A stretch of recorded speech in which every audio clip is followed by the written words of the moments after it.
In today's video tutorial, I'm going to share with you how you can lock your notes on iPhone.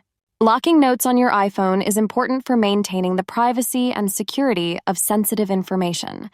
It prevents unauthorized access to your personal or confidential data, such as passwords, financial information, or private thoughts. To do this, simply head into your Notes app. Let's say you would want to lock this note right here. You will just have to tap on these three dots right here. Then tap on the lock icon, which is just here. Your notes will get automatically locked with your current passcode. So lock this particular note, just tap on the lock icon for the note to get locked. To open it again, simply tap on View Lock, then enter your phone passcode to unlock it.